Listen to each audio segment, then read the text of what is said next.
तो मैं इंद्रेश अपने YouTube channel Indresh GS classes में आप सभी का स्वागत करता हूं।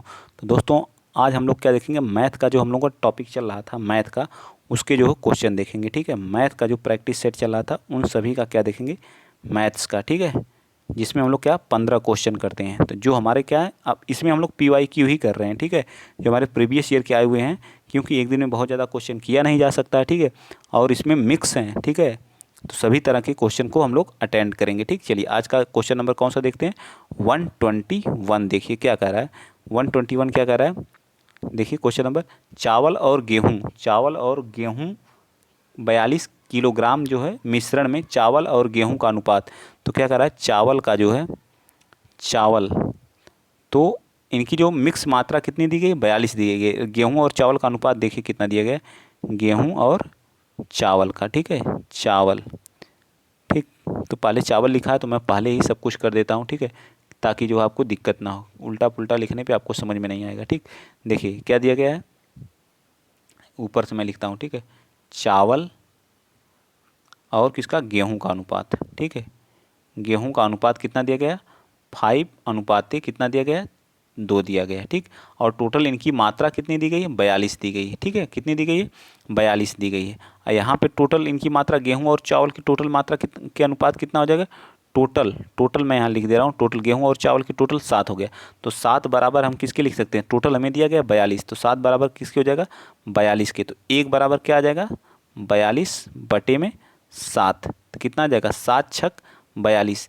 तो इस तरह से अब इसका क्या मल्टीप्लाई कर लीजिए, तो गेहूं की मात्रा कितनी आ जाएगी, गेहूं की मात्रा देखिए निकालेंगे तो कितना आ जाएगा, तो 6 × 2 कर देंगे तो कितना आ गया, 12 क्या आएगा, गेहूं आ गया। ठीक है, और चावल कितना आ जाएगा, यहाँ से चावल की मात्रा जो हमारा टोटल था 42, उसमें 12 क्या आ गया, हमारा गेहूं आ गया। और चावल कितना आ जाएगा, 5 × 6 अर्थात 30 हमारा क्या आ जाएगा, चावल आ जाएगा। फिर अब क्या कह रहा है कि इस मिश्रण में 3 किलोग्राम गेहूं और मिला दिया जाए तो नए मिश्रण में चावल और गेहूं का अनुपात क्या होगा। पूछ रहा है इस मिश्रण में 3 किलो और क्या मिला दिया जाए, तो जो है गेहूं का, जो गेहूं में क्या 3 किलो गेहूं और मिला दिया जाए। ठीक है, तो गेहूं मिला दिया जाए तो कितना हो जाएगा, तो गेहूं 3, ये तो गेहूं था 12, अब इस 12 में क्या करा है, इस गेहूं को 3 और मिला रहा है। ठीक है, तो क्या करेंगे, 12 तो था ही, अब 3 और कर देंगे तो कितना हो जाएगा, 15 हो जाएगा। ठीक है, अब कह रहा है गेहूं और इसका अनुपात कितना हो जाएगा, किसका अनुपात पूछा है बताइए, चावल और गेहूं का। तो अब देख लीजिए, चावल तो वही है, चावल में कुछ कर ही नहीं रहा है, तो चावल और गेहूं का अनुपात देख लीजिए यहाँ पे, चावल और गेहूं का। ठीक, तो चावल कितना हो गया, चावल तो वही सेम है, तो 30 ही रहेगा। ठीक, और गेहूं कितना हो गया, 15। तो अब अनुपात कितना आ जाएगा, 15 एकम 15, 15 दूनी 30, तो कितना आ जाएगा, 2:1 आ जाएगा। ठीक है, किस ऑप्शन में दिया गया, 2:1 हमारा बी पार्ट में दिया गया। किस पार्ट में, बी पार्ट में। तो इस तरह से बी पार्ट हमारा राइट। आई होप, मैं आशा करता हूँ ये क्वेश्चन आपको बहुत अच्छे से समझ में आया है और मैंने पूरी कोशिश की इस क्वेश्चन को समझाने के लिए। ठीक, चलें आगे चलें, चलिए आगे चलते हैं। नेक्स्ट क्वेश्चन, क्वेश्चन नंबर आप बताएंगे 122। बताइए 122 क्या कर रहा है कि 4,000 रुपये का 10% वार्षिक, बताइए इतना आसान साधारण ब्याज पूछ रहा है। मैंने कितनी बार बताया है, पी हमारा क्या होता है, मूलधन होता है। ठीक है, पी हमारा क्या, मूलधन, या कितना दिया गया है, 4,000 दिया गया है। ठीक है, आर हमारा क्या होता है, दर होती है जो 10% दी गई है। ठीक है, और हमें समय टी होता है जिसको वैल्यू कितना दी गया है, 2।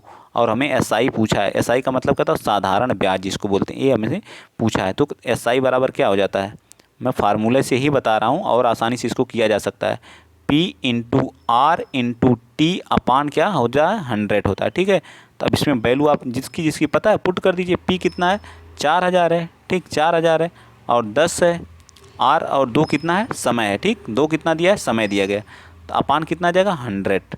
अब 0 से 0 काट दीजिए, 2 0 कट जाएगा। अब मल्टीप्लाई कर लीजिए, 40 बचेगा, 40, 10 और इंटू 2, तो आंसर कितना आ जाएगा बताइए, आंसर कितना आ जाएगा, 400 और 4 दूना 800। तो एसआई कितना आ जाएगा, साधारण ब्याज कितना आ जाएगा, 800 रुपये आ जाएगा। इस क्वेश्चन में आपको कहीं भी अगर कोई दिक्कत हुई है तो आप पूछ सकते हैं। बताइए क्वेश्चन में कहीं भी आपको अगर दिक्कत हुई है क्वेश्चन नंबर 22 में, तो आप पूछ सकते हैं। देखिए मूलधन आपको दिया ही है, कितना दिया है, 4,000 दिया गया है, रेट 10 दिया गया है 2, तो इस तरह से हमारा क्या आ जाएगा, सी पार्ट इसका क्या आ जाएगा, 800 रुपये राइट आंसर आ जाएगा। क्या आ जाएगा, 800 रुपये राइट। देखिए कितने आसान आसान क्वेश्चन पूछे गए हैं। ठीक है, चलिए नेक्स्ट चलते हैं, अगला क्वेश्चन, क्वेश्चन नंबर 100 कौन सा बताएंगे, 123 बता दीजिए। क्या कह रहा है, कह रहा है कि क्वेश्चन नंबर 123 में क्या कह रहा है कि 100 कितनी है, 144 क्या है, मुर्गियाँ हैं। ठीक है, बेचने पर वैदेही को 6 मुर्गियों के विक्रय मूल्य के बराबर की हानि होती, उस हानि का प्रतिशत कितना होगा, पूछा है। वैदेही को क्या होता है, हानि प्रतिशत होता है, ठीक है। तो क्या होता है बताइए, हानि प्रतिशत निकालने के लिए आप क्या करेंगे बताइए। तो जो दिया गया है मुर्गी का दाम, एक फार्मूला होता है हानि परसेंटेज निकालने के लिए, ठीक है। हानि प्रतिशत निकालने के लिए एक फार्मूला होता है, बताएं। तो जो हमें दिया रहता है क्या, बताइए क्या दिया रहता है। इसको जो 6 मुर्गियों के विक्रय, 6 मुर्गियों को यहाँ क्या कर लेंगे, 6 कर लेंगे, ठीक है। 6 और ऊपर क्या कर लेंगे, इंटू 100 कर लेंगे, ठीक है। 100 अपान क्या कर देंगे, क्या कर देंगे, ये जो है 144 अब प्लस क्या कर देंगे, 6 कर देंगे, ठीक। यानी कि y इंटू 100 अपान में क्या कर देंगे, x प्लस वाई। एक्स हमारा यहाँ पे क्या है, एक्स यहाँ पे हमारा क्या है, एक्स यहाँ पे हमारा जो है मुर्गियों 144 मुर्गियों की संख्या है। वाई क्या, सॉरी एक्स हमारा क्या, मुर्गियों की संख्या है, ठीक है। मुर्गियों की क्या है, संख्या है, ठीक है। मुर्गियों की संख्या है, ठीक। तो इस तरह से इस वैल्यू को आप कैलकुलेट कर लीजिए। आप देखिए कितना हो जाएगा, 6 मतलब 600 अपान कितना हो जाएगा, 150, ठीक है। 10 से 15 चौका 60 कितना आ जाएगा, 4%। आसानी से कर सकते हैं, इस फार्मूले का आप लोग नोट करके लिख लीजिए, आसानी से इसको किया जा सकता है, ठीक है। आराम से क्वेश्चन होगा, फार्मूला नोट कर लीजिएगा, ठीक है, भूलिएगा मत, बहुत ही महत्वपूर्ण फार्मूला है। चलिए आगे चलते हैं। क्वेश्चन नंबर आप बताएंगे 124, बताइए क्वेश्चन नंबर 124 क्या करा। सलमान क्या करता है, सलमान जो है, देखिए सलमान -3 अब -4 बराबर क्या कर देता है, 7 कर देता है। लेकिन ये होना क्या चाहिए, -3 जब जोड़ करेंगे तो एक आ जाएगा -7 आना चाहिए। सही आंसर है ये हमारा क्या गलत है। तो क्या इस त्रुटि का कारण क्या है, जो सलमान को किस चीज़ का पता है, पता नहीं है। तो सलमान को प्लस माइनस चिन्हों के जो है बीज गणितीय योग का ज्ञान नहीं है, ठीक है। क्या है, उसके योग का ज्ञान नहीं है। सलमान के पूर्णांक को सलमान के, तो बताइए कौन सा राइट आंसर आ जाएगा, तो इसका डी पार्ट। तो क्या आ जाएगा, सलमान को जो है पूर्णांकों के योगफल की संकल्पना स्पष्ट नहीं है, ठीक है। चलिए आगे चलते हैं। क्वेश्चन नंबर 125 बताएंगे। 125 क्या कह रहा है, मोनिका तथा उसकी माता की आयु का योग 49 वर्ष था। मोनिका को मान लेते हैं एम, ठीक है। मोनिका को मान लेते हैं एम और उसकी माता को मान लेते हैं एम ओ, ठीक है। मदर की स्पेलिंग एम ओ होती है। इनकी आयु का योग कितना है, 49 है, ठीक है, 49, ठीक। 7 वर्ष पहले क्या करा, 7 वर्ष पहले, फिर से मैं इसको कर देता हूँ एक्स वाई मान लेते हैं, ठीक है। क्या मान लेते हैं, एक्स वाई, तो आसानी से हो जाएगा, उस तरह काफ़ी लंबा हो जाएगा, ठीक है। मोनिका को क्या मान लेता हूँ, मोनिका को एक्स मान लेता हूँ और माता जी को क्या मान लेता हूँ, वाई, ठीक है। क्या मान लेता हूँ, वाई। तो क्या कर रहा है, माता और उसकी क्या है, इनका योग जो है एक्स प्लस वाई बराबर क्या है, 10 दिया गया, क्या 10 दिया गया है, ठीक है। क्या दिया गया, 10 दिया गया है, ठीक। फिर क्या कर रहा है, 7 वर्ष पूर्व, मतलब 7 वर्ष पहले, मतलब ये वर्तमान आयु है, इससे 7 वर्ष पहले, 7 वर्ष पहले की बात कर रहा है, ठीक है। तो 7 वर्ष पहले मोनिका की आयु से 4 गुनी। अब मोनिका की आयु ज्ञात कीजिए। मोनिका की क्या करना है, आयु को क्या करना है, ज्ञात करना है, ठीक। तो बताइए, तो मोनिका की आयु x और क्या उसकी माता 7 वर्ष पूर्व की आयु की बात कर रहा है। तो 7 वर्ष पूर्व की आयु की बात कर रहा है, तो कैसे निकालेंगे बताइए, बताइए जल्दी जल्दी आप लोग बताइए। तो 7 वर्ष पहले ही हम लोग कैलकुलेट कर लेते हैं, फिर उसको वर्तमान में ला देंगे, ठीक है, ऐसे मान लेते हैं हम, ठीक है। उसकी जो माता, जो मोनिका 7 वर्ष पहले हम मानते हैं, 7 वर्ष पहले की आयु हम मानते हैं, ठीक, 7 वर्ष पहले की आयु, ठीक है। मोनिका की आयु जो थी वो क्या थी, 7 वर्ष पहले की मोनिका की आयु थी वो कितनी थी, यक्स थी। और उसकी माता की आयु कितनी थी, माता की आयु 4 गुनी है तो 4 यक्स हो जाएगी 7 वर्ष पहले की, ठीक है। अब 7 वर्ष बाद मतलब वर्तमान हमको निकालना है, तो उनकी क्या हो जाएगी, तो प्लस हो जाएगा। तो कितने हो जाएंगे, 7 वर्ष बाद का तो एक्स प्लस 7 हो जाएगा, एक क्या हो जाएगा, और हमको उनका योग तो पता ही है, 4x अब प्लस 7 इक्वल टू किसके बराबर आ जाएगा, ये हमारा जो 49 के। अब इसको इसी को कैलकुलेट कर लिए, सबकी वैल्यू यहाँ से आपको वर्तमान वैल्यू है, ये इनकी वर्तमान वैल्यू है, ठीक है, वर्तमान वैल्यू है, ठीक है, वर्तमान है, ठीक। तो कितना हो जाएगा बताइए, ये कितना हो जाएगा 7, अब जब कैलकुलेट करें 5x हो जाएगा, ये कितना हो जाएगा प्लस कितना हो जाएगा 14 अब बराबर 49, उस साइड लेके जाएंगे तो 49 में से जब घटाएंगे तो 10 तो सीधा निकल जाएगा, बचेगा कितना 35। तो x बराबर क्या आ जाएगा 7, x बराबर कितना आ जाएगा 7, 7 ये हमारा जब कितना आया 7 वर्ष पहले आया, लेकिन हमें वर्तमान चाहिए, तो इसमें क्या किसका निकालना है, मोनिका की। इसमें +7 कर दीजिए, तो मोनिका की आयु क्या आ जाएगी, 14 आ जाएगी, वर्तमान आयु। ठीक है, वर्तमान आयु, ठीक, वर्तमान आयु है 14 मोनिका की। ठीक है, कितना है, 14। तो इस तरह से हमारा डी पार्ट क्या हो जाएगा, राइट। ठीक है, नोट कर लीजिएगा, और नहीं समझ में आएगा तो एक बार पुनः पूछिएगा, पुनः वीडियो पॉज करके देखिएगा, समझ में सारी चीज़ें आ जाएंगी। आगे चलते हैं, क्वेश्चन नंबर 126 बताइए। क्वेश्चन नंबर 126 क्या कर रहा है, यदि 100 रुपये 2 वर्ष में कितने हो जा रहे हैं, इतने हो जा रहे हैं, तो तब चक्रवृद्धि ब्याज ज्ञात कीजिए। 100 रुपये कितने हो जा रहे हैं, तो आप यहाँ क्या CI देखिए क्या दिया गया है, CI बराबर क्या होता है, CI बराबर क्या होता है, मिश्र धन माइनस मूलधन। ठीक है, CI बराबर मतलब कंपाउंड इंटरेस्ट जिसको बोलते हैं चक्रवृद्धि ब्याज। तो मिश्र धन कितना दिया गया है, 110.5 इक्वल्स टू कितना, माइनस है, सॉरी ये माइनस है, ठीक है, -4। तो CI आपका कितना आ जाएगा बताइए, चक्रवृद्धि ब्याज की दर हमें बताना है, तो पहले आप ब्याज निकाल लीजिए, ब्याज कितना आ जाएगा, तो ब्याज आ जाएगा हमारा कितना, 102.50। ठीक है, ये हमारा क्या आ जाएगा, CI आ जाएगा। ठीक है, अब करा 2 वर्ष में लाभ दर, तो 2 वर्ष में लाभ दर आप कैसे निकालेंगे बताइए, लाभ दर कितने पे निकालेंगे, 1000 पे। तो लाभ कितना आ जाएगा बताइए, लाभ कितना आ जाएगा 2 वर्ष में, बताइए कितना आ जाएगा। तो जब आप इसको कैलकुलेट करेंगे, 1 पॉइंट अपान क्या आ जाएगा, 1000। ठीक, तो लाभ कितना आ जाएगा, 10 आ जाएगा। ठीक है, तो 1 वर्ष में, ठीक है, तो 2 वर्ष में कितना आ जाएगा, 10/2। ठीक, कितना आ जाएगा, 5% आ जाएगा। ठीक, कितना आ जाएगा, 5% आ जाएगा, कितना आ जाएगा, 5% आ जाएगा। ठीक है, तो हमारा ए पार्ट क्या आ जाएगा, राइट आ जाएगा। ठीक, ए पार्ट क्या आ जाएगा, राइट।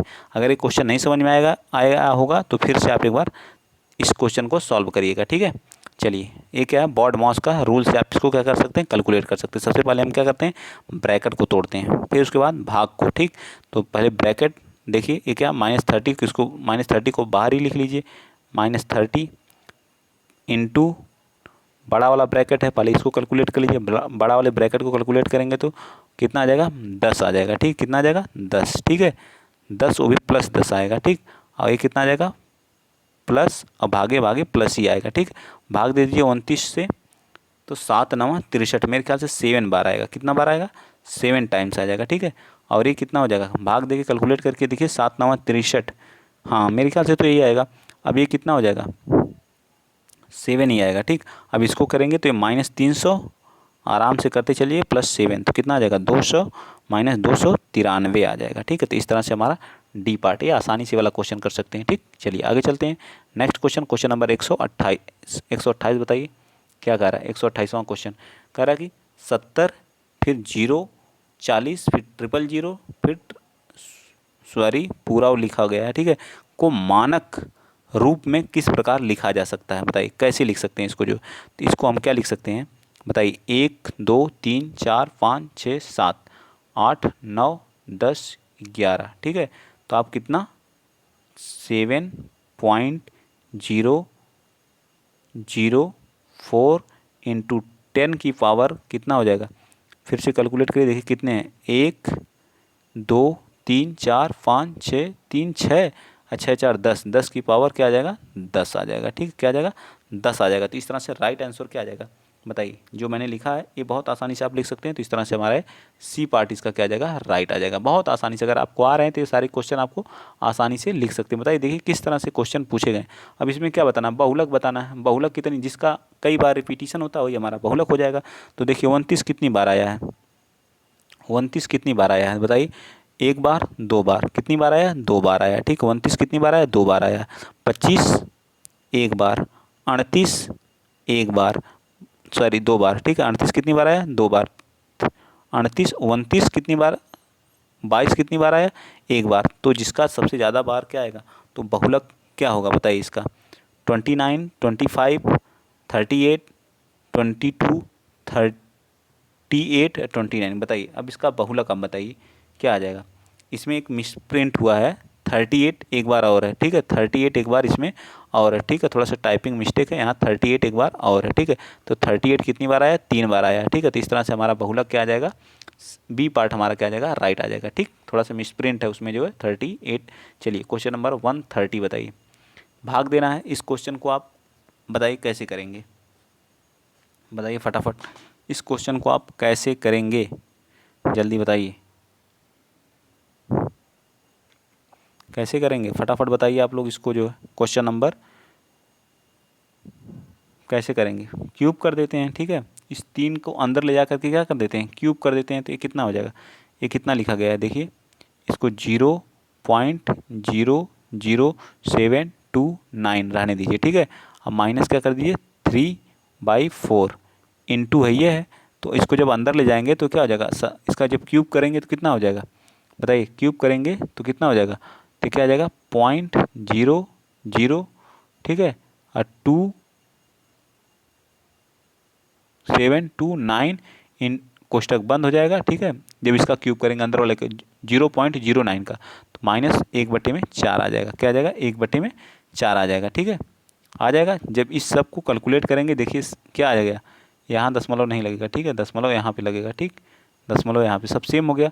अब क्या पावर आएगी बताइए, क्या पावर आएगी, अब हमारी पावर क्या आ जाएगी बताइए, पावर आ जाएगी हमारी क्या, जल्दी बताइए, 0.0729 की पावर -1 आ जाएगी, ठीक है, -1 तथा 729 बटे में कितना आ जाएगा, जितना जीरो लगाना है उतना लगा दीजिए। देखिए कितने जीरो हैं, 3 इधर 3, 6 जीरो, 2 2 4 6, तो कितना आ जाएगा, ये हमारा क्या आ जाएगा, राइट आंसर आ जाएगा, ठीक। तो इस तरह से हमारा सी पार्ट क्या हो जाएगा, राइट हो जाएगा। चलिए आगे चलते हैं, नेक्स्ट क्वेश्चन नंबर 131 बताइए। 131 क्या कर रहा है, 131 कह रहा है कि 2 + 7x + 7x² + 2x³ को क्या करना है, भाग देना है। तो शेषफल क्या बचेगा बताइए, शेषफल तो आप भाग दे लीजिए इसको, जो है आसानी से भाग दीजिए इसको आराम से, क्या करना है, क्या इसको हम 2x प्लस क्या लिख सकते हैं, 1 भी लिख सकते हैं, ठीक है।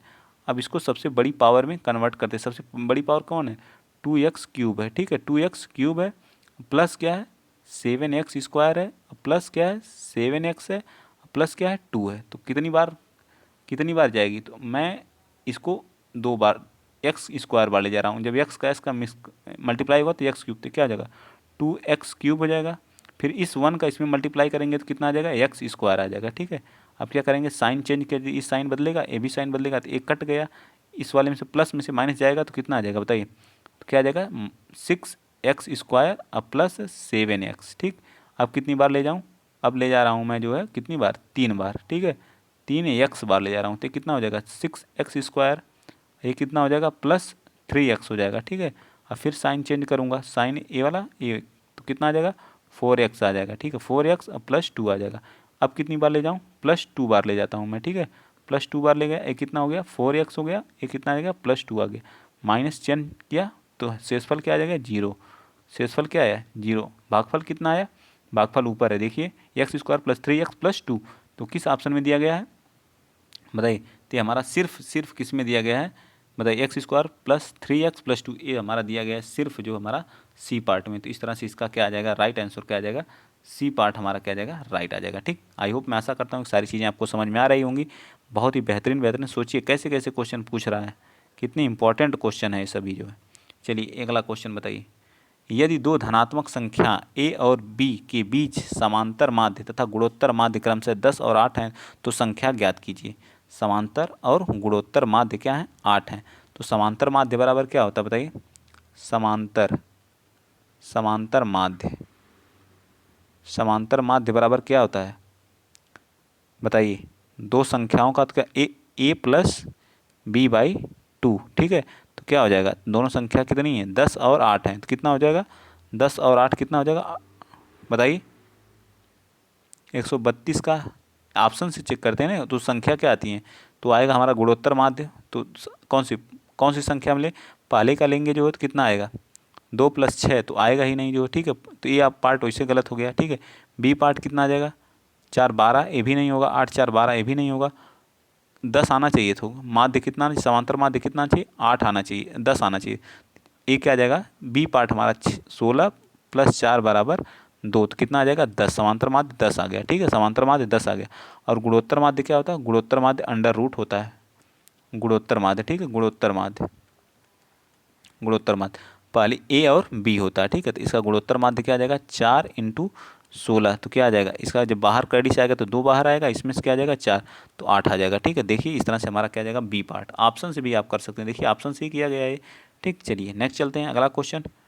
अब आप यहीं पे जो है 3 क्वेश्चन को क्या करेंगे सॉल्व करेंगे, ठीक। क्वेश्चन नंबर कौन कौन से, क्वेश्चन नंबर 31 को मैं यहाँ सॉल्व कर रहा हूँ, 34 और 35 ये सभी हमारे लास्ट आज के क्वेश्चन है, ठीक। चलिए बताइए 33, क्वेश्चन नंबर 33 क्या कर रहा है, 33 देखिए क्या कर रहा है, दो बेलन के आयतन क्या है आपस में बराबर हैं, ठीक है, और उनकी ऊंचाई क्या है का अनुपात दिया, तो उनकी त्रिज्याओं का अनुपात, तो बेलन का आयतन बराबर क्या होता है, बेलन का आयतन, ठीक है, बेलन का आयतन, ठीक है, क्या होता है, एक बेलन 1 है एक बेलन 2 है, तो 1 और 2 तो दोनों की क्या है ऊंचाई का अनुपात दिया गया है, ठीक है, ऊंचाई का अनुपात क्या हमको दिया गया है, ठीक है।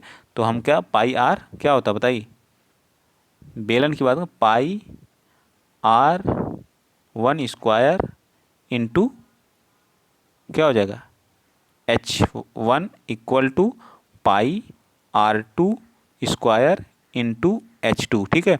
यहाँ क्या दिया गया H1 और H2 दिया गया है, ठीक है, यहाँ लिख देता हूँ मैं H1 और H2 बराबर हमें क्या दिया गया 1/3 दिया गया, तो पाई से पाई तो ख़त्म हो जाएगा, ठीक है, R1 स्क्वायर अपान यहाँ मैं लिख देता हूँ R2 स्क्वायर, ठीक है, इधर क्या आ जाएगा H2 स्क्वायर अपान H1, ठीक है। अब क्या आ जाएगा R1 स्क्वायर और R2 स्क्वायर इक्वल टू क्या आ जाएगा H2 की वैल्यू कितनी है 3 है और इसकी वैल्यू कितनी है 1 है, तो इसका स्क्वायर है, तो R1 और R2 क्या आ जाएगा, तो R1 और R2 आ जाएगा हमारा √3/1, तो क्या आ जाएगा हमारी त्रिज्या का अनुपात। तो किस ऑप्शन में दिया गया है त्रिज्या का, जब इसका परिमेयीकरण करेंगे, इसका परिमेयीकरण कर दीजिए, ठीक है, इसका जो है √3 का परिमेयीकरण ऐसे किया जाता है, ऊपर नीचे √3 से मल्टीप्लाई कर दीजिए, तो क्या आ जाएगा 3/√3 आ जाएगा, ठीक है, 3/√3 आ जाएगा। तो इस तरह से हमारा डी पार्ट हमारा क्या आ जाएगा, परिमेयीकरण करने पर हमारा डी पार्ट क्या होगा राइट हो जाएगा, ठीक है। नेक्स्ट चलिए अगला क्वेश्चन आप बताएंगे 134 बताइए, बाकी क्वेश्चन मैं आपको होमवर्क में दूंगा, ठीक है।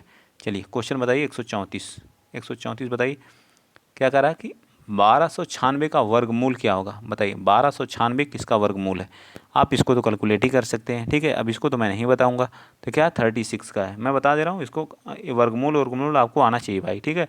आप या तो एक ऑप्शन है कि 24 का मल्टीप्लाई कर लीजिए आपस में, देखिए इतना आता है कि नहीं, अगर नहीं आ रहा तो ऑप्शन गलत, 34 का आपस में मल्टीप्लाई कर लीजिए, एक ए भी ऑप्शन है 36 का कर लीजिए आपस में, तो यही हमारा क्या जाएगा राइट आ जाएगा, क्या आ जाएगा 1296, ये निकालने का एक तरीका है, अगर आपके पास समय है तो, नहीं है तो फिर आप याद करके रखिए, ठीक है। चलिए क्वेश्चन नंबर आप बताएंगे कौन सा, क्वेश्चन नंबर आप बता दीजिए अगला जो है हमारा 35, ये आज का लास्ट क्वेश्चन है और ये वाला हमारा होमवर्क रहेगा 136 का। वह छोटी से छोटी संख्या जिसे 12, 16, 24 और 36 से भाग देने को प्रत्येक दशा में क्या 9 शेष बचता है, तो वह कौन सी संख्या होगी, बताइए वह कौन सी संख्या होगी। तो सबसे पहले 12 और ए जो है क्या करिए इसका एलसीएम निकाल लीजिए, 12 16, 12 का 16 का 24 का 36 का एलसीएम निकालिए, देखिए किससे कौन कैंसिल हो रहा है, तो 4 से पहले काटते हैं, ठीक है, 4 4 3 12, 4 चौक का 16, 4 छक 24 और 4 9 36, ठीक है। अब किससे काटेंगे 3 से काट दीजिए, ठीक है, 3 एकम 3, 3 दूना ये तो 4 ही रहेगा, 3 दूना 6 और ये कितना है 3 त्रिक 9, एक बार 3 और एक बार 4, ठीक, तो कितना है 4 चौक का 16, 16 गुणे 3 त्रिक 9 कितना आ जाएगा 144, कितना आ जाएगा 144, ठीक है, 144 आएगा कुछ और आएगा बताइए, 16 9 144, हाँ 16 9 144 ही होता है, ठीक है 144 आ गया। तो क्या आ रहा है कि प्रत्येक दशा में भाग देने पर क्या आना चाहिए शेषफल, क्या बनना शेष 9 बचना चाहिए, तो 144 कट जाएगा, इसमें क्या करें प्लस 9 और जोड़ दीजिए, ठीक है, तो कितना हो जाएगा 154, 154 ही होगा 153 हो जाएगा, ठीक है 153 हमारा क्या आ जाएगा राइट आंसर आ जाएगा। अब इसमें भाग दे के देख लीजिए सभी दशा में क्या बचेगा कैरी जो है 9 बचेगा, ठीक, तो सी पार्ट हमारा क्या आ जाएगा राइट आ जाएगा। अब आगे लास्ट क्वेश्चन नंबर जो है आप जो होमवर्क में करेंगे 136वां क्वेश्चन होमवर्क में, ठीक है। मैंने सारे क्वेश्चन बता दिए और आपको अगर वीडियो अच्छा लगा है तो प्लीज़ वीडियो को शेयर कर दीजिएगा, और क्वेश्चन नंबर जो हमारा लास्ट है वो आप लोगों के लिए क्या है होमवर्क के रूप में है, ठीक, तो आप इस क्वेश्चन का आंसर बताएंगे, ठीक है। वीडियो अगर आप लोगों को अच्छा लगा है तो प्लीज़ वीडियो को क्या करिएगा शेयर कर दीजिएगा, चैनल को क्या कर लीजिएगा, सब्सक्राइब कर लीजिएगा। ठीक है, आई होप, मैं आशा करता हूँ कि आप लोगों को समझ में आने आ रहा होगा। अगर मुझसे कोई भी अगर मिस्टेक भी हो जा रही तो प्लीज़ आप लोग कमेंट बॉक्स में ज़रूर बताया करिए, मैं उसको सुधार करूँगा। नहीं समझ में आ रहा तो और आराम से बताने की कोशिश करूँगा। आज के लिए इतना ही। जय हिंद, जय भारत।